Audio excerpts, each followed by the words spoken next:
नमस्ते और स्वागत है आप सभी का भय का सफर में। आज हम आपको 10 सच्ची हिला देने वाली कहानियां सुनाने जा रहे हैं जिनमें आपको डर, रहस्य और सिहरन का अनोखा मिला जुला एहसास होगा। भारत की अछूती गलियों से लेकर सुनसान रास्तों तक ये कहानियां ऐसी हैं जो न सिर्फ मन में खौफ पैदा करती हैं बल्कि आपको सोचने पर भी मजबूर कर देती हैं कि हमारी दुनिया से परे भी कुछ अजीब ताकतें सक्रिय हो सकती हैं। आज की इस पेशकश में हम उन अनछुए अंधेरों को छुएंगे जहां इंसानियत और किसी अदृश्य शक्ति के बीच की दूरी बेहद कम महसूस होती है। तो बिना देर किए चलिए शुरू करते हैं यह सफर। भारत अपने पौराणिक और ऐतिहासिक कथाओं के लिए जाना जाता है। जहां एक ओर विविध संस्कृतियां और चमकीले त्योहार हैं, वहीं दूसरी ओर अनदेखी शक्तियों व अज्ञात घटनाओं का भी अपना एक समृद्ध इतिहास है। जिन गलियों में शाम ढलते ही सन्नाटा पसरता है, उन जगहों पर कई बार ऐसी अनहोनी कहानियां जन्म लेती हैं जिन पर भरोसा कर पाना आसान नहीं होता। फिर भी कितने ही लोग ऐसे अनुभवों के साथ जीते हैं जो उन्हें डराते हैं और आकर्षित भी करते हैं। कोई पुरानी हवेली में होने वाली अजीब हरकतों के बारे में बताता है, तो कोई घर के तहखाने में दिखने वाले रहस्यमय अक्स के बारे में। इनमें से कुछ बातें दंतकथाएं होती हैं, मगर कुछ वाकई इतनी सच्ची और वास्तविक लगती हैं कि शरीर में सिहरन पैदा हो जाती है। इन कहानियों को सुनाने का हमारा मकसद केवल आपको डराना नहीं है, बल्कि उन रहस्यों और अनुभवों की ओर ध्यान दिलाना है जिनका सामना कई लोगों ने किया है। कुछ वाकई इतने आम होते हैं कि उन्हें लोगों ने अक्सर अनदेखा कर दिया है या किसी और की समस्या मान लिया है। लेकिन जब आप स्वयं उन घटनाओं का शिकार बनते हैं तो आपका पूरा नजरिया बदल जाता है। आप हर आहट पर चौंकते हैं, हर परछाई में किसी छिपे हुए अस्तित्व को ढूंढते हैं और भोर होने तक नींद कोसों दूर भाग जाती है। ऐसा भी नहीं है कि ये कहानियां केवल किसी एक क्षेत्र की हैं। यहां देश भर की छोटे बड़े इलाकों की सच्ची कहानियां हैं जिन्हें पहले लोगों ने यूं ही सरसरी तौर पर लिया होगा, पर जब इन्हें साथ जोड़कर देखा जाए तो समझ आता है कि कहीं न कहीं ये सारी घटनाएं उस एक ही सच की ओर इशारा करती हैं कि हमारे आसपास कुछ ऐसा जरूर है जिसे हम पूरी तरह नहीं समझ पाते। कभी वह अदृश्य ताकत रक्षक हो सकती है, तो कभी हमें नुकसान पहुंचाने पर उतारू कोई अनजान शक्ति। तो आइए इन 10 कहानियों को नए क्रम में पेश करते हैं। हर कहानी अलग जगह और अलग लोगों से जुड़ी है, लेकिन सब में डर के कुछ ऐसे बिंदु हैं जो उन्हें एक दूसरे से जोड़ते हैं। हो सकता है इनमें से कुछ वाकई आपको अपने ही बीते अनुभवों की याद दिला दें, या आपको यकीन दिलाएं कि अंधेरे में वाकई कुछ है जो चुपचाप हमें देख रहा है। आखिरकार डर भी एक ऐसा ही एहसास है जो जितना व्यक्तिगत है उतना ही सबका साझेदार भी। तो कमर कस लीजिए, क्योंकि भय का सफर शुरू हो चुका है। कहानी 1, कब्रिस्तान में कैद। स्कूल से लौटते समय मुझे कब्रिस्तान के रास्ते से होकर गुजरना मौका होता था। हालांकि मैं ज्यादातर मुख्य सड़क ही पकड़ता था, पर एक बार मैंने सोचा कि क्यों न थोड़ी हिम्मत करके कब्रिस्तान का शॉर्टकट लें, जिस तक ले जाने वाला रास्ता काफी सुनसान था। शाम का वक्त था, सूरज डूब चुका था और आसमान में गर्द के बादल थे। कब्रिस्तान की बाउंड्री छोटी सी थी जिसे कूदकर भी पार किया जा सकता था। मैं मेन गेट से अंदर गया, जो ज्यादा बड़ा नहीं था पर लोहे की सलाखों से बना था। अंदर का माहौल कुछ अजीब सा लगा। घनी झाड़ियों के बीच टूटी फूटी कब्रें, आधे उखड़े हुए पत्थरों पर पुराने अंग्रेजी और उर्दू में लिखे नाम, हवा थमी हुई थी। अजीब तरह का सन्नाटा था, जैसे पंछी भी यहां पर नहीं आते हों। चलते चलते मुझे एहसास हुआ कि मेरे पैरों के अलावा कोई और भी कदमों की आवाज है। रुकता तो वो भी रुकने जैसी जान पड़ती। मैंने सोचा शायद कोई और होगा, पर जब पीछे मुड़ा तो वहां कोई नजर नहीं आया। जैसे ही दोबारा चलना शुरू किया, वही धीमी कुचलती हुई सी आवाज फिर सुनाई पड़ी। अब मुझे पसीने आने लगे, दिल तेजी से धड़कने लगा। कब्रिस्तान के बीचों बीच एक पुराना सूखा हुआ पेड़ था। उसके पास पहुंचकर मैंने देखा कि जैसे वहां कोई परछाई सी सरक रही हो, पर वह इस कदर तेजी से गायब हुई कि मुझे अपनी आंखों पर शक होने लगा। मैंने मन ही मन तय किया कि जल्दी से मेन गेट तक वापस जाना बेहतर होगा। पर अब रास्ता उतना सीधा नहीं लग रहा था। मुझे लगा कि मैं कुछ चक्कर काट चुका हूं। गेट कहीं दिख नहीं रहा था। अंधेरा गहराता जा रहा था और कब्रों के बीच से चलते हुए ऐसा लग रहा था कि कोई मेरी तरफ बढ़ रहा है। मैंने कुछ तेज कदमों से चलना शुरू किया। तभी एक तेज झोंका आया और लगा जैसे मेरे बगल में किसी ने आह भरी हो। मैंने डरते हुए उधर देखा तो कुछ भी नहीं था, लेकिन बेलों से ढकी एक कब्र के आगे मुझे एक सफेद धुंधला सा अक्स दिखा। मैं पूरी ताकत से भाग खड़ा हुआ। कब्रिस्तान का लोहे का गेट जैसे फंस गया था। मैं धक्का देता रह गया, मगर वह टस से मस नहीं हो रहा था। मुझे लग रहा था कि शायद उसमें जंग लग गई हो, या मेरी घबराहट मुझे सही से धक्का भी नहीं लगाने दे रही हो। तभी मुझे दाईं तरफ किसी की सरसराहट सुनाई दी मेरे कान के पास, जैसे कोई फुसफुसाकर मेरा नाम ले रहा हो। दहशत से मेरा शरीर सुन्न हो गया। मैंने पूरा जोर लगाकर गेट को खींचा। वह चरमराकर खुल गया। मैं लगभग गिरते हुए बाहर निकला। बाहर की सड़क पर कुछ दूर आगे चलकर ही मुझे पहली बार लगा कि मैं फिर किसी सुरक्षित जगह हूं। बाद में मैंने वहां के चौकीदार से पूछा तो उसने बताया कि वहां एक पुराना अफवाहनुमा किस्सा था। एक यात्री कभी रात में अंदर चला गया था और फिर अगली सुबह उसका शव एक कब्र के पास पड़ा मिला था। तब से अनेक लोगों ने वहां किसी परछाई या अजीब खुरदरी आवाजों को महसूस किया है। उस शाम के बाद मैंने कभी कब्रिस्तान का वह शॉर्टकट नहीं लिया। ये वाकया मुझे आज भी याद है, और याद आता है तो रूह तक सिहर उठती है कि हम जिन जगहों को खामोश मान लेते हैं वो शायद इतनी भी खामोश नहीं होती। लखनऊ के पुराने हिस्से में मेरा नानी का घर था, जो एक जमाने में बहुत ही भव्य हवेली हुआ करती थी। नीचे एक बड़ा सा तहखाना था जहां ज्यादातर पुराने सामान रखे जाते थे। जर्जर हो चुकी दीवानें, पुराने कपड़ों से भरे बक्से और कुछ अजीब से लकड़ी के अलमारी नुमा ढांचे। बचपन में तहखाने में जाने से मुझे हमेशा डर लगता था, क्योंकि ये जगह नम और ठंडी रहती थी। सबसे विचित्र चीज वहां एक बहुत बड़ा पुराना आईना था, जिसके किनारों पर लोहे में नक्काशी बनी थी। आईने का शीशा हल्का धुंधला था, फिर भी उसमें प्रतिबिंब साफ दिखाई देता था। मैंने पहली बार 29-30 साल पुराने उस आईने को गौर से देखा तो मुझे अपने प्रतिबिंब के साथ एक सीमांत कोहरे सा दिखा, जैसे आईने में कोई धुंधली छाया मेरे पीछे खड़ी हो। मैंने पीछे मुड़कर देखा, मगर वहां कोई नहीं था। पहले मैंने इसे अपना ही वहम समझा। मैंने 2-3 बार इसी उम्मीद से नजरें घुमाई, पर हर बार लगा कि आईने में कोई दूसरा चेहरा झलक रहा है, जो मेरी छवि में गड़बड़ी पैदा कर रहा है। कुछ दिन बाद मैंने देखा कि तहखाने की सीढ़ियों पर अजीब सी खरोंच के निशान बन गए हैं, जैसे कोई भारी चीज घसीट कर ले जाई गई हो। जब मैंने तहखाने में प्रवेश किया तो देखा वह आईना दूसरे कोने में पहुंच चुका था। हालांकि उसकी जगह से हिलाना आसान काम नहीं था, और परिवार में कोई नीचे आता भी न था। मैंने मन में कई सवाल उठाए। ये इतने भारी भरकम आईने को कौन खिसकाएगा और क्यों? रात में मुझे अक्सर ऐसा लगता था जैसे कोई आहट सीढ़ियों पर चल रही हो। एक बार देर रात मेरी नजर उस तहखाने के दरवाजे पर पड़ी, जो खुला हुआ था, जबकि हमेशा बंद रखा जाता था। मैं नीचे झांकने लगा तो लगा कोई हल्के हल्के बोल रहा है। आवाज समझ नहीं आ रही थी, बस एक धीमी सी फुसफुसाहट जैसी। मेरा दिल तेजी से धड़कने लगा। मैंने हिम्मत कर दरवाजा उड़का दिया और वापस चला गया, पर अगले दिन फिर दरवाजा खुला मिला। एक रोज हिम्मत करके मैंने अपने मामा से बात की। उन्होंने भी बताया कि वह आईना घर में बरसों से है और कई बार अजीब सी घटनाएं होने की बात परिवार के लोगों ने कही है। किसी ने धीरे से चलते कदमों की साएं-साएं सुनी थी। किसी ने आईने में अजीब अजीब आकृतियां देखी थी। मुझे लगा कि शायद इस आईने से जुड़ी कोई पुरानी दास्तान हो, या फिर कोई अनचाहा साया इसमें कैद हो। हमने आखिरकार फैसला किया कि इस आईने को किसी कबाड़ी वाले को दे दिया जाए या किसी और अनजान जगह पहुंचा दिया जाए। लेकिन जब हम उसे बेचने की कोशिश करने लगे तो ग्राहक भी अजीब सा डर कर भाग गया और कहा कि इस पर कोई अनहोनी छाया है। अंत में हमने पास के एक पुराने रद्दी के गोदाम पर इसे सस्ते दाम में छोड़ दिया।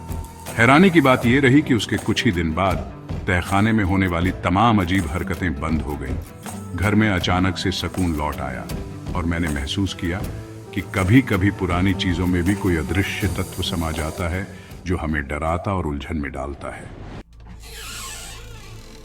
आज भी अगर मैं किसी पुरातन आईने और पुरानी कलाकृतियों को देखता हूं तो बरबस उस तहखाने और उस आईने की याद आ जाती है। सोचता हूं कहीं वह आईना आज भी किसी को वैसा ही परेशान न कर रहा हो, या फिर वहीं किसी अंधेरे कोने में किसी नए शिकार की प्रतीक्षा में न पड़ा हो। पुणे में पढ़ाई के दौरान मैंने शहर के बाहरी इलाके में एक छोटा सा कमरा किराए पर लिया था। वहां ज्यादा रौनक नहीं थी, लेकिन कमरे का किराया अफोर्डेबल था। एक रात जब मैं पढ़ाई कर रहा था, मेरा फोन अचानक बजा। स्क्रीन पर कोई नंबर नहीं दिखा, बस अननोन कॉलर फ्लैश हो रहा था। मैंने सोचा कोई स्पैम होगा। मैंने कॉल कट कर दी, पर फिर दोबारा वही कॉल आई, और इस बार जब मैंने उठाया तो दूसरी तरफ से केवल एक धीमी सांस सुनाई दी। मेरी रीढ़ में अजीब सी झुरझुरी दौड़ गई। मैंने हेलो कहा, पर वो सांसें वैसे ही चलती रहीं, बिना कोई जवाब दिए। रात काफी हो चुकी थी और दिल में डर गहराने लगा। कॉल कट गई तो मैंने चैन की सांस ली, मगर कुछ देर बाद वह कॉल फिर से आ गई। इस बार आवाज में हल्की सी फुसफुसाहट भी थी, जो बार बार मेरा नाम ले रही थी। मेरे नाम की जानकारी किसी अनजान नंबर के पास कैसे? मेरा दिल तेजी से धड़कने लगा। अगले कुछ दिनों तक यही सिलसिला चला। नंबर हमेशा अननोन ही दिखता और मुझे सिर्फ सांसों की आवाज या फिर कोई दबी हंसी सुनाई देती। एक बार मैंने हिम्मत करके डांटते हुए कहा कि मैं पुलिस कंप्लेंट कर दूंगा। उधर से कुछ सेकंड सन्नाटा रहा, फिर वही डरावनी धीमी सी हंसी गूंजी और कॉल कट गई। मैंने कंपनी में संपर्क किया कि मुझे अपना नंबर बदलना है। उन्होंने मुझे नया नंबर अलॉट किया, पर अजीब बात यह हुई कि उस नया नंबर किसी को न देने के बावजूद रात को वही अनजाना कॉल आया। मैं इतना डर गया था कि फोन स्विच ऑन ऑफ ही रखने लगा। एक रात मैंने फोन ऑफ पर भी बजता सुना, जैसे मेरे सोने के दौरान कोई अजीब हैवी वाइब्रेशन हो रही हो। मैंने देखा तो फोन बंद था, फिर भी स्क्रीन चमक उठी। किसी तरह हिम्मत कर उसे ऑन किया तो देखा 2 मिस्ड कॉल थी, उसी अनजान की। मेरा दिमाग सदमे में था कि कैसे कोई बंद फोन पर कॉल कर सकता है। गलतफहमी या टेक्निकल गड़बड़ी के अलावा मुझे कोई चारा न दिखा, पर डर सच लगने लगा। जिस दिन मैं अपने कमरे में अकेला होता, उस दिन कॉल जरूर आती। ऊपर से कमरे के बाहर गलियारे में रात के समय किसी के चलने की आहट सुनाई पड़ती। मैंने कई बार दरवाजा खोलकर देखा, लेकिन वहां कोई नहीं होता। मेरी नींद बुरी तरह टूटने लगी। हर दूसरे घंटे में मैं चौंक कर जाग जाता। आखिरकार मैंने कमरा बदलने का फैसला कर लिया। जब मैं अपना सामान पैक कर रहा था तो आखिरी बार कॉल आई। इस बार उधर से सिर्फ एक ही वाक्य सुनाई दिया, तुम चाहे जहां जाओ, मैं तुम्हें ढूंढ लूंगा। मैं जड़ होकर रह गया। कॉल कट गई। नए कमरे में शिफ्ट होने के बाद भी मुझे कई हफ्तों तक डरावनी घबराहट होती रही कि किसी भी पल वह कॉल फिर आ सकती है। शुक्र है, उसके बाद मैंने वह आवाज फिर कभी नहीं सुनी, पर आज तक अनजान नंबर दिखते ही मेरा दिल तेजी से धड़कने लगता है। मेरे मामा पर्वतारोहण के शौकीन थे और उन्होंने मुझे एक बार उत्तराखंड की दुर्गम पहाड़ियों पर ट्रैकिंग के लिए न्योता दिया। दिल्ली की भागदौड़ से दूर हरी भरी वादियों का दिलकश नजारा कैसा होगा, मैं लालायित था। ट्रैक का पहला दिन काफी शानदार बीता। ऊंची नीची पगडंडियों से होकर हम एक दुर्गम पहाड़ी पर चढ़े। शाम होते ही हमने एक समतल जगह पर तंबू लगाया। पास ही एक छोटा झरना बह रहा था, जिससे हम पानी भर लाए। रात की ठंडक मस्त थी, लेकिन धीरे धीरे हमें अजीब सा एहसास होने लगा कि इस जंगलनुमा इलाके में हम अकेले नहीं हैं। आधी रात को बारिश शुरू हो गई। तंबू की छत पर पानी की बूंदों की आवाज में मुझे लगा जैसे कोई पैरों से चहलकदमी कर रहा हो। मैंने मामा को जगाया, पर वह बोले कि यह बारिश की आवाज है। मैं मानकर सो गया। अगली सुबह हमने आगे का सफर शुरू किया। मौसम अजीब सा था, धुंध, हल्की फुहार और एक बेचैन करने वाली खामोशी। दोपहर होते होते आसमान फिर से गहराने लगा। हम एक ऊंची चोटी पर पहुंच गए, जहां नीचे बादलों की रसोई सी जम गई थी। शाम को हमने एक और रुकने की जगह ढूंढी। वहां नजर आ रहा था कि कहीं पास में भूस्खलन हुआ होगा, क्योंकि पेड़ों की जड़ें उखड़ी हुई थी। जैसे ही रात हुई, मैंने अपने तंबू के पास पत्थरों के खिसकने की आवाज सुनी। बाहर झांका तो धुंध के उस पार कोई लंबा सा साया हिलता डुलता दिखा। मैंने मामा को पुकारा। वे साथ बाहर आए। उन्होंने टॉर्च की रोशनी से इधर उधर देखा, मगर कुछ दिखा नहीं। पर मुझे पूरा यकीन था कि मैंने एक परछाई सी देखी है। रात के किसी पहर मुझे लगा कि तंबू के ठीक बाहर किसी ने मेरा नाम पुकारा, धीरे से, बहुत धुंधली सी आवाज, लेकिन साफ थी। मैंने मामा को जगाया। उन्होंने कहा मैं सपना देख रहा होऊंगा।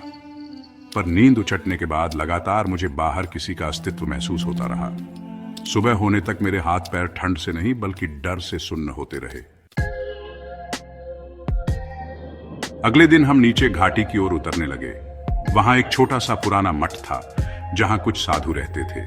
मैंने उनसे पूछा कि क्या इस इलाके में कोई रहता है। उन्होंने कहा कि इस पहाड़ी पर कुछ भटकी आत्माएं हैं। कई ट्रेकर्स ने अजीब आहटें सुनी हैं या आवाजें महसूस की हैं। ये आत्माएं अनुमानित रूप से उन लोगों की हैं जो किसी हादसे में रास्ता भटक कर गुजर गए और उनके शव कभी नहीं मिले। अब वे इसी पहाड़ी पर बसे हुए हैं। मैं भीतर तक हिल गया। मामा जो हमेशा दृढ़ निश्चयी रहते थे, उनके चेहरे पर भी सन्नाटा था। हम उसी शाम तक नीचे लौट आए। आज जब भी पर्वतों की तरफ जाता हूं, वो जनशून्य पगडंडियां और घनी धुंध मुझे वह रात याद दिला देती है। सोचता हूं, जो मैंने या लोगों ने देखा सुना, क्या वो सचमुच उन भटकी आत्माओं की आहटें थीं? कुछ सवालों के जवाब शायद हमें कभी न मिले। बचपन में मैं अपने ताऊजी के साथ अक्सर मध्य प्रदेश के एक दूरस्थ गांव में जाया करता था। वहां घना जंगल था जहां लकड़ी के पुराने मकान बिखरे हुए थे। एक मकान के बारे में मशहूर था कि वह वीरान पड़ा है और वहां किसी आत्मा का डेरा है। गर्मियों की छुट्टियों में मैंने जिद की कि चलो उस मकान को देख आते हैं। स्थानीय लोग मना करते थे, पर मेरे ताऊजी भी ज्यादा अंधविश्वासी नहीं थे। एक दोपहर हम वहां पहुंचे। मकान की छत टूटी हुई थी और खिड़कियां भी जगह जगह से उखड़ी हुई।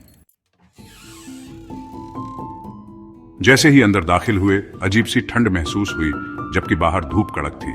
चारों ओर धूल, दीवारों पर जाले और फर्श बिखरे पत्थरों से ढका। मकान के ठीक पिछले हिस्से में एक कमरा था जिस पर लोहे का एक पुराना ताला लगा था। मुझे लगा उस कमरे में जरूर कुछ असामान्य होगा। ताऊजी ने उत्सुकता से खिड़की में झांक कर देखा। खिड़की के पार अंधेरा था, कुछ भी ठीक से नहीं दिख रहा था। लगा जैसे किसी ने उस कमरे को गलत कारणों से बंद कर रखा है। शाम होने लगी तो ताऊजी ने कहा हमें लौटना चाहिए। तभी हमें लकड़ी के तख्तों पर किसी के चलने की आहट सुनाई दी। मकान के अंदर शायद कोई और मौजूद था। हम लगभग सांस थाम कर खड़े रह गए। दोबारा आवाज आई, मानो कोई धीरे धीरे सीढ़ियां उतर रहा हो। मैंने ताऊजी से पूछा कि क्या इस घर में कोई रहता है। उन्होंने कहा नामुमकिन, ये तो बरसों से वीरान है। फिर भी वह पदचाप बोझिल थी, जैसे किसी भारी चीज के साथ कोई चल रहा हो। हम आवाज की ओर बढ़ने लगे।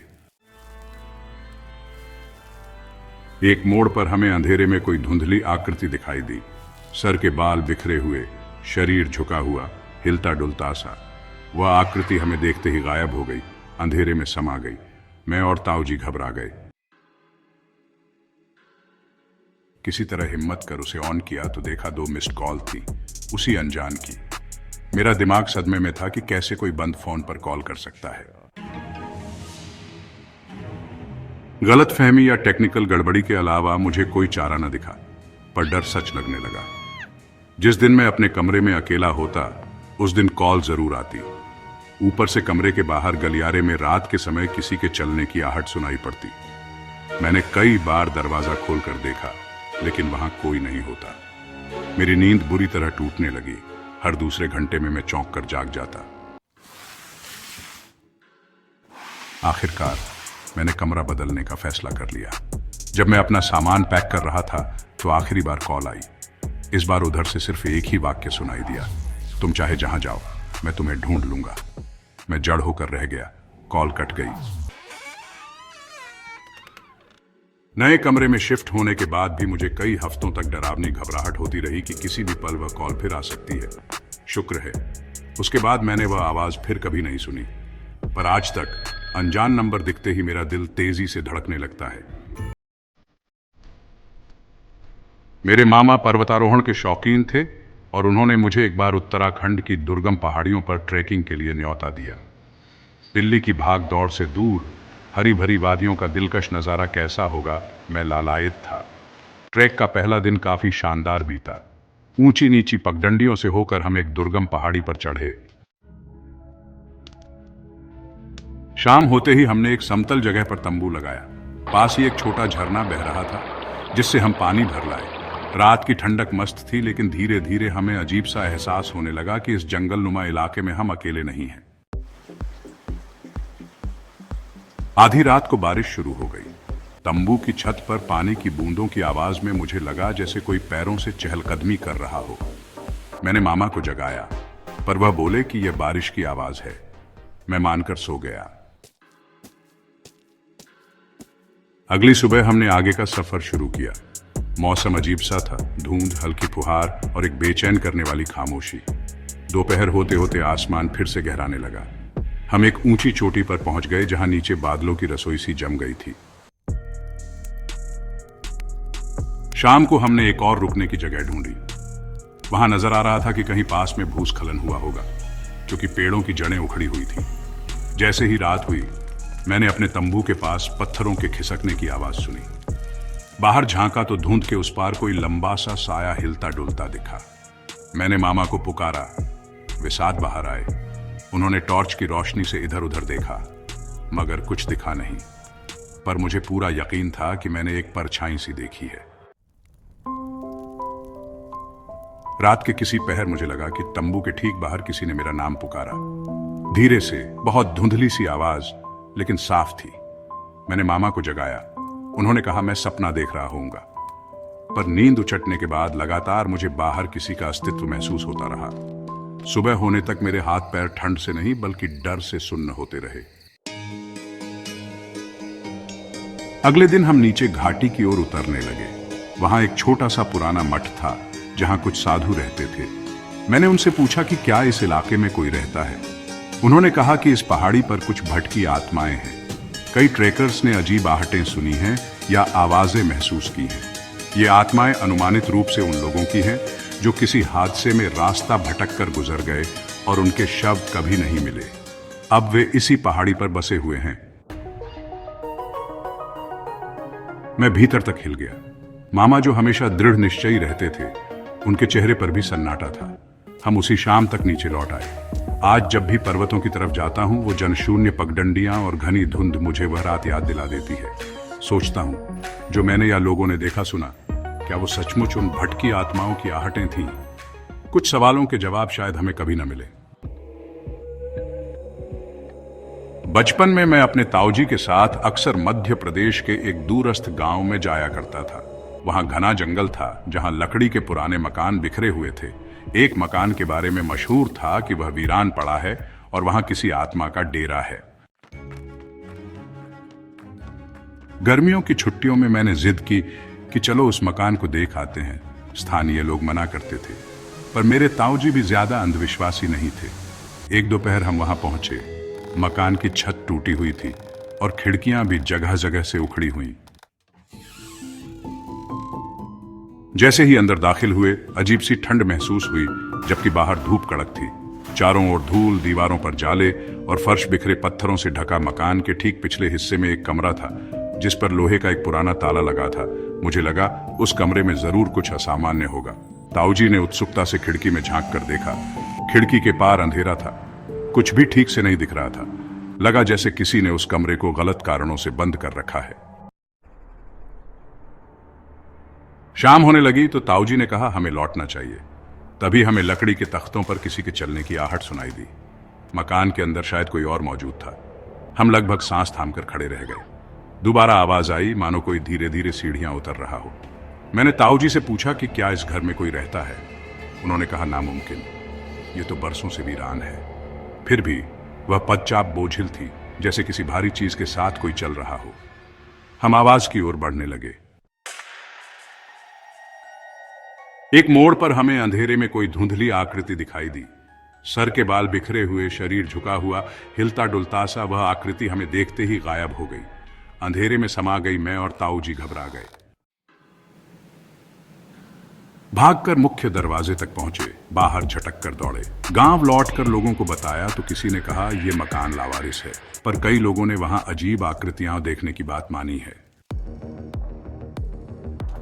उस घटना के बाद मैंने घर से बाहर ताला लगा देखा, जैसे किसी ने दोबारा बंद करने की कोशिश की हो। पर ताला नया लग रहा था, न कि वह पुराना जंग लगा ताला। हमें संदेह हुआ कि कुछ लोग वहां तांत्रिक क्रियाओं या जादू टोने के लिए आते होंगे। पर फिर लोगों ने भी बताया कि मकान में पहले एक परिवार रहता था और उनकी पूरी तरह से अचानक मौत हो गई थी। बाद में कोई सही से समझ नहीं पाया कि वे मरे कैसे। शायद वहां कुछ ऐसा अज्ञात था जो तंत्र मंत्र से भी आगे की चीज थी। कभी कभी उस जगह पुकारें गूंजती हैं। लोगों के मुताबिक जब रात में कोई गुजरता है तो वहां से गाने की धुन या रोने की आवाज तक सुनाई देती है। आज दोबारा मुझे वहां जाने का साहस नहीं हुआ, और जो कुछ हमने उस दिन देखा वो आकृति इतिहासा है या डरावनी कल्पना कहना मुश्किल है। पर अंधेरे में डूबा वह मकान आज भी याद करने पर रोंगटे खड़े कर देता है। कहानी 6 किताबों का बदलना। बीते सालों की बात है, भोपाल के करीब मैंने एक छोटा सा कमरा ले रखा था, जहां पढ़ाई के दौरान कई किताबें इकट्ठी हो गई थी। मैं अक्सर पढ़ाई के लिए रात में देर तक जागा करता था और हफ्ते में एक बार अपने गृहनगर चला जाता था। एक दिन ऐसा हुआ कि मैंने अपनी कुछ जरूरी किताबें पढ़ने के बाद मेज के दाईं ओर रख दी और अलमारी में भी कुछ उपन्यास जमा कर रख दिए थे। मैं 2 दिन के लिए घर गया और लौट कर आया तो देखा कि सारी किताबें उल्टी सीधी पड़ी हैं। जो दाईं ओर रखी थी वो किसी अलमारी में ठूंसी हुई थी और अलमारी की किताबें बेड पर बिखरी हुई। मुझे लगा शायद कोई कमरे में घुस आया हो, पर ताला सही सलामत था, खिड़कियां बंद थीं, कमरा हर तरह से सुरक्षित था। फिर ऐसा कैसे हो गया? मैं उदास मन से सबको फिर से सजाने लगा। उसी रात मुझे नींद में लगा जैसे कोई पन्ने पलटने की आवाज कर रहा हो। चौंक कर उठा, लाइट जलाई, पर कमरा खाली था। किताबें ठीक ठाक जगह पर थीं।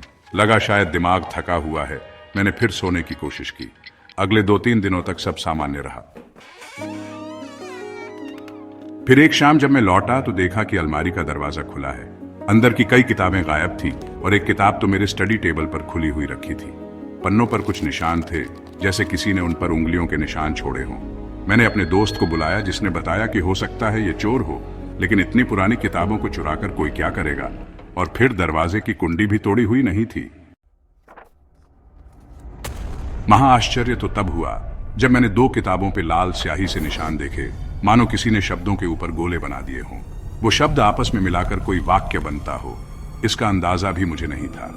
पर उस दिन के बाद मेरी अलमारी से किताबें गायब होने और फिर वापस किसी नई जगह मिलने का सिलसिला बढ़ गया। मैंने एक दिन जानबूझकर कमरे में छोटी वीडियो रिकॉर्डिंग कैमरा लगा दिया ताकि देख सकूं कि कौन आता है। वीडियो में महीन धूल और परछाइयों के अतिरिक्त कुछ नहीं दिखा। पर आधी रात को अलमारी का दरवाजा अपने आप खुलता दिखाई दिया, जैसे किसी ने भीतर से धक्का लगाया हो। फिर मेरा स्टडी टेबल थोड़ा हिला। चंद सेकंड बाद सब सामान्य हो गया। कोई इंसान नजर नहीं आया। वीडियो देखकर रोंगटे खड़े हो गए। ये कोई हवा का असर था या सचमुच कोई अदृश्य शक्ति? कहना मुश्किल है। अगले महीने मैंने वह कमरा खाली कर दिया। तब से मेरा मन मानता है कि किसी वजह से उन किताबों में कोई असंतुष्ट आत्मा अटकी हुई थी, या फिर उस जगह पर ही कुछ ऐसा था जो किताबों को लेकर आकर्षित हो गया था। मैं यह रहस्य कभी सुलझा नहीं पाया। आज भी जब मैं अलमारी खोलता हूं तो हमेशा ध्यान से देखता हूं कि किताबें वैसी ही रखी हों जैसा मैंने छोड़ा था। कहानी 7, शमदार मोड़ का खतरनाक घर। वाराणसी से कोई 30 किलोमीटर दूर एक जर्जर सा रास्ता था जिसे स्थानीय लोग शमदार मोड़ कहते थे। सुना था कि यहां रात में दुर्घटनाएं बहुत होती हैं और आसपास एक पुराना मकान है जो पूरी तरह से उजाड़ पड़ा है। युवा उम्र की उत्सुकता मुझे और मेरे 2 दोस्तों को वहां खींच ले गई। हम एक शाम अपनी मोटरसाइकिल से निकले। रास्ता संकरा था और दोनों ओर घने पेड़। मोड़ पर आते ही लगा जैसे हवा अचानक थम गई हो। सूरज डूबने वाला था और हमें वो उजाड़ मकान दूर से दिखाई दे गया। मकान की दीवारों पर तरह तरह के निशान थे, रंग उड़े हुए, खिड़कियों के शीशे टूटे या गायब। किसी ने बताया था कि एक परिवार ने यहां बरसों पहले खुदकुशी कर ली थी। उसी के बाद से ये मकान भुतहा माना जाने लगा। अंदर घुसते ही धूल का बादल उठा। जमीन पर चटकनुमा दरारें थीं। अचानक से मेरी नजर सामने वाले हॉल में रखी एक काली चौकी पर गई, जहां कुछ पुराने दिए और अगरबत्ती कैलेंडर के अवशेष थे। लगता था कभी यहां कोई पूजा पाठ होता रहा होगा। हम एक एक कमरा देखने लगे। कहीं कुछ टूटी कांच की बोतलें, कहीं कपड़ों के छितरे हुए टुकड़े। एक कमरे में एक बहुत पुरानी अलमारी दिखी जिसमें बच्चों के जूते पड़ी हुई थे। मन में अजीब सा दर्द और डर महसूस हुआ। तभी मेरे पीछे से किसी के दबे पांव चलने की आवाज आई। मैंने मुड़कर देखा तो कुछ नहीं था, पर दोस्त ने भी वही सुना। हम बाहर निकले ही थे कि ऊपर की मंजिल से किसी चीज के गिरने की आवाज गूंजी। हम चिल्लाए कि कोई है क्या? कोई उत्तर नहीं मिला। उत्सुकता में हम सीढ़ियां चढ़ गए। ऊपर का मंजर और डरावना था। दीवारों पर काले धब्बे थे, जैसे आग से झुलस गए हों। एक कमरे का दरवाजा भीतर से बंद था। हम लोगों ने धक्का दिया तो दरवाजा चरमराता हुआ खुल गया। अंदर चारपाई और टूटे सामान के बीच हमें दीवार पर बच्ची की रेखा चित्र से बनाई हुई तस्वीरें दिखीं, जिनमें डरावनी शक्लें बनी थीं। जैसे बच्चे कभी कभी खाली समय में दीवारों पर कुछ रेखाएं खींच देते हैं, पर ये रेखाएं असामान्य थीं। बड़े बड़े दांत, लाल आंखों के निशान। अचानक हवा का झोंका आया और दरवाजा धड़ाम से बंद हो गया। हम डर कर दरवाजा खोलने दौड़े। वह भीतर से अटक गया था। दिल उछल पड़ा। लगा मानो कोई हमें अंदर कैद रखना चाहता हो। बड़ी मशक्कत के बाद वह खुला। हम तेजी से नीचे भागे। बाहर निकलकर देखा तो अंधेरा काफी फैल चुका था। ऐसा लगा कि मकान की खिड़कियों से कोई झांक रहा है। रोंगटे खड़े होने लगे और हम लोग वहां से भाग खड़े हुए। बाद में हमें पता चला कि वहां पिछले वास्ची चेले मालिकों के बच्चे को बहुत गंभीर बीमारी थी और पूरे परिवार में कलह होने पर उन्होंने सामूहिक रूप से जहर लेकर जान दे दी। तब से आसपास के लोग कहते हैं कि उनकी आत्माएं मकान में भटकती हैं। कभी रोशनी दिखती है, कभी पुराने गानों की धुन सुनाई देती है। मैंने खुद देखा कि वह जगह वास्तव में डरावनी थी। यकीन मानिए, उस मोड़ का नाम शमदार क्यों पड़ा, ये वाकई घटनाओं का नतीजा ही लगता है। कहानी 8 वर्दी वाला मेहमान। मैं अपने कॉलेज के दौरान मुंबई में एक पुरानी बिल्डिंग में पेइंग गेस्ट था। यह बिल्डिंग ब्रिटिश शासनकाल की बनी हुई थी, जिसकी सीढ़ियां लकड़ी की थीं और हर छोर पर लाल पीले रंग का पुराना पेंट लगा था। मेरे कमरे की खिड़की एक छोटी सी गली में खुलती थी, जहां पुलिस चौकी भी थी। एक रात मैं पढ़ते पढ़ते ऊँग रहा था कि मैंने खिड़की के पास पुलिस की वर्दी पहने एक आदमी को खड़े देखा। वह सीधे मेरी ओर देख रहा था, पर उसकी आंखें बहुत अजीब थीं, जैसे अधंधेरे में चमक रही हों। मैंने जल्दी से खिड़की बंद कर ली, ये सोचते हुए शायद कोई कांस्टेबल होगा। लेकिन मन में कौतूहल हुआ कि इतनी रात 11-12 बजे कौन खड़ा होगा। बस मुझे घूरता हुआ। सुबह हुई तो मैंने पुलिस चौकी में पूछा कि कल रात कोई ड्यूटी पर था क्या वहां। उन्होंने कहा, हाँ, 1-2 कांस्टेबल उधर ड्यूटी करते हैं, पर खिड़की से झांकना अजीब बात है। मैं बात को वहीं छोड़कर चला आया। कुछ दिन बाद फिर रात को मुझे लगा कोई खिड़की पर है। इस बार मैंने डरते हुए झांका तो वही वर्दी वाला इंसान दिखा। उसके चेहरे पर न के बराबर हाव भाव थे, आंखें स्थिर। मैं समझ नहीं पा रहा था कि वह मुझे क्यों ताक रहा है। मैंने हिम्मत करके खिड़की खोली और पूछा, कौन हो भाई, क्या चाहिए? वह चुपचाप मुझे देखता रहा, फिर अचानक अदृश्य हो गया, जैसे कुछ सेकंड में ही गायब। मेरा दिल जोरों से धड़कने लगा। मैंने खिड़की फौरन बंद कर दी। अगली सुबह फिर पुलिस चौकी गया। वहां के एक हवलदार ने बताया कि कुछ साल पहले एक कांस्टेबल की वहीं ड्यूटी के दौरान मौत हो गई थी। हादसा ऐसा था कि रात में एक चोरी की वारदात का पीछा करते हुए वह उसी गली में हमलावरों से घिर गया। गोली लगने से उसकी मौके पर ही मौत हो गई। लोग कहते हैं उसकी आत्मा अब भी वहां घूमती है, अपने अधूरे फर्ज को पूरा करने के लिए। जब यह सुना तो मुझे आने वाली रात का डर सताने लगा। उसी रात खिड़की पर फिर पदचाप सुनी। मैंने रोशनदान से झांका तो कोई नहीं था, पर जब मैं वापस मुड़ा तो लगा मेरे कमरे में कोई साया सा गुजर गया। लगा कोई वर्दी वाली छाया बेड के पास से होकर गुजरी। मैं चीख न सका, शरीर जैसे जम गया। कुछ पलों बाद मेरी हिम्मत लौटी। लाइट जलाई तो कोई नहीं था, मगर कमरे की खिड़की खुल चुकी थी, जो मैंने शाम को बंद की थी। कुछ हफ्तों के भीतर ही मैंने वह पेइंग गेस्ट छोड़ दिया। लोगों ने मुझे बताया कि उसी कमरे से ऐसे अनुभव कई और लोगों को हुए हैं। शायद उस वर्दी वाले मेहमान की आत्मा उसी बिल्डिंग में किसी तरह से कैद थी। आज भी अगर रात में किसी को वर्दी पहने परछाई दिखे तो वो हैरत में जरूर पड़ जाएगा, ठीक मेरी ही तरह। कहानी 9, छोटी सी हवेली। राजस्थान के एक कस्बे में मेरी बुआ रहती थी। उनकी छोटी सी हवेली, जिसके चारों ओर ऊंची ऊंची दीवारें थी, होते हुए भी अंदर का इलाका बड़ा शांत लगता था। हवेली में एक आंगन, 2 मंजिलें और छत पर जाने के लिए पतली सीढ़ियां थी। बचपन में जब भी मैं वहां जाता तो बुआ कहती, रात में दूसरी मंजिल पर मत जाना। कहते थे वहां पुरानी चीजों का भंडार है और कभी कभी अजीब घटनाएं होती हैं। एक बार मैं 12-13 साल का था। जिज्ञासा के मारे छुपकर उस दूसरी मंजिल पर चढ़ गया। वहां अंधेरा था, सिर्फ एक टूटी हुई खिड़की से चांदनी छन रही थी। मैंने चप्पल उतार दी ताकि आवाज ना हो। अंदर पहुंचा तो तरह तरह के संदूक और पुराने दराज दिखे। माहौल में सफेद धूल तैरती थी। तभी मुझे लगा किसी ने मेरे कंधे को हल्के से छुआ। पलटा तो कोई नहीं था। मुझे सिहरन हुई, पर मैं हिम्मत कर आगे बढ़ा। एक कमरे में मैंने देखा कि दीवारों पर पुराने फैमिली पोर्ट्रेट्स टंगे थे, बुआ के पुरखे, शुरू के जमाने के राजस्थानी कपड़ों में। अचानक मुझे लगा कि एक तस्वीर में फोटो की आंखें मेरी तरफ घूम गई। तय नहीं कर पाया कि यह मेरा भ्रम था या सचमुच आंखें स्थिर न थी। मैं तेजी से वहां से निकलना चाहता था। तभी दरवाजे के पास एक हल्की सी सरसराहट सुनाई दी।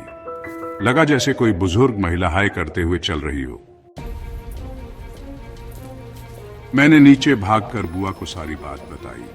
वे नाराज भी हुई और परेशान भी। उन्होंने कहा कि यह हवेली बहुत पुरानी है और मान्यता है कि कभी यहाँ एक बुजुर्ग महिला की संदिग्ध हालात में मौत हुई थी। उनकी आत्मा शायद अभी भी वहां भटकती है।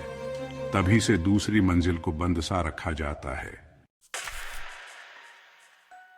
मैंने कई बार उनसे पूछा कि आखिर ऐसा क्या हुआ था, मगर उन्होंने बस यही कहा कि पुराने झगड़े और पारिवारिक कलह थी।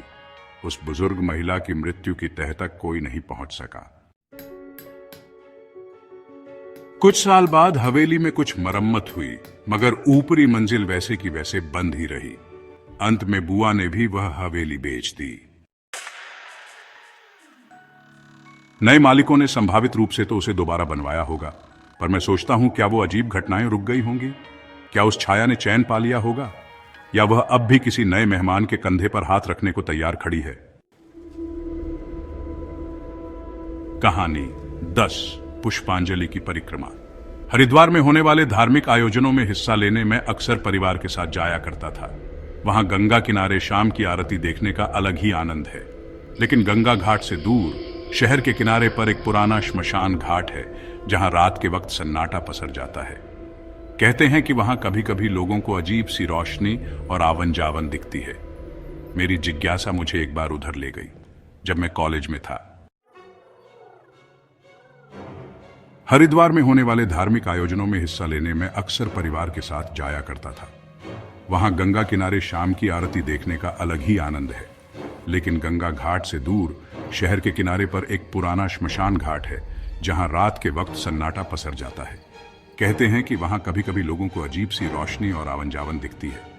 मेरी जिज्ञासा मुझे एक बार उधर ले गई, जब मैं कॉलेज में था। रात की आरती के बाद मैंने तय किया कि थोड़ी देर टहल कर देखूंगा कि वास्तव में वहां कुछ अजीब होता है क्या। मैं अकेला ही चल पड़ा।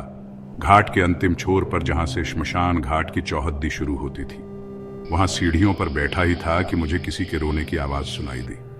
काफी रात हो चुकी थी और आसपास कोई नहीं दिख रहा था। मैंने सोचा शायद कोई दुखी व्यक्ति हो, पर आवाज दिशा बदलती रही, कभी दाईं ओर, कभी बाईं ओर। अचानक सामने की तरफ एक धुंधली रोशनी दिखाई दी। लगा कोई दीपक या छोटा सा दिया चला रहा है। मैंने पास जाकर देखा तो वहां पर कोई भी नहीं था, केवल मिट्टी का एक टूटा हुआ दिया। पर उस रोशनी का स्रोत फिर भी दिखाई दे रहा था, आगे बढ़ता हुआ, मानो कोई लिए चल रहा हो। मैं कुछ कदम पीछा भी गया। एकाएक रोशनी गायब हो गई। आसपास फैली नीरवता में एकदम से मुझे लगा कि कोई मेरी तरफ देख रहा है। अचानक सामने की तरफ एक धुंधली रोशनी दिखाई दी। लगा कोई दीपक या छोटा सा दिया चला रहा है। मैंने पास जाकर देखा तो वहां पर कोई भी नहीं था। केवल मिट्टी का एक टूटा हुआ दिया, पर उस रोशनी का स्रोत फिर भी दिखाई दे रहा था, आगे बढ़ता हुआ मानो कोई लिए चल रहा हो। मैं कुछ कदम पीछा भी गया, एकाएक रोशनी गायब हो गई। आसपास फैली नीरवता में एकदम से मुझे लगा कि कोई मेरी तरफ देख रहा है। ठीक उसी वक्त ऐसा लगा मेरे कंधे पर किसी का हाथ है। मैं चौंक उठकर पीछे मुड़ा, मगर कोई नहीं था।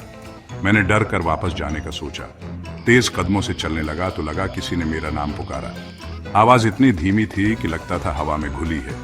मेरा दिल जोरों से धड़कता रहा, किंतु मैंने पीछे मुड़कर नहीं देखा। वहां से निकलकर मुख्य घाट तक भाग आया। बाद में मैंने स्थानीय लोगों से सुना कि उस श्मशान घाट के पास कई बार लोगों ने ऐसा महसूस किया है कि कोई अनदेखी शक्ति उन्हें पीछे से आवाज देती है। कुछ लोगों के अनुसार यह उन असमय मरे लोगों की आत्माएं हैं जो शांति से गंगा पार नहीं कर पाती।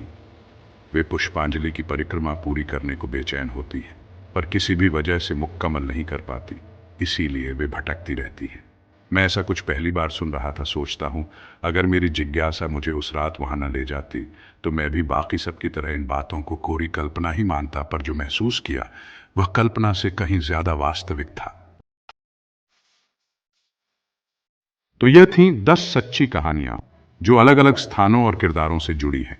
आपने महसूस किया होगा कि कैसे भारत के कोने कोने में डर, रहस्य और अज्ञात शक्तियों के किस्से फैले हुए हैं। कभी कब्रिस्तान की अनकही दास्तान, तो कभी एक पुराने तहखाने में बसता आईना, या फिर शमदार मोड़ का खतरनाक मकान। हर जगह इंसानी दहशत और जिज्ञासा का अनोखा मेल दिखाई देता है। हमने सुना कि कैसे एक पहाड़ी यात्रा अचानक ही भूता एहसास में तब्दील हो गई, या कैसे वर्दी वाले अधिकारी की आत्मा बिल्डिंग के आसपास भटकती रही। ऐसे तमाम अनुभव मन में सवाल छोड़ जाते हैं, क्या वाकई मृत्यु के बाद भी कोई अस्तित्व बना रहता है? क्या हम किसी दूसरी दुनिया के वासियों से कभी कभी टकरा जाते हैं? तो यह थी 10 सच्ची कहानियां जो अलग अलग स्थानों और किरदारों से जुड़ी हैं। आपने महसूस किया होगा कि कैसे भारत के कोने कोने में डर, रहस्य और अज्ञात शक्तियों के किस्से फैले हुए हैं।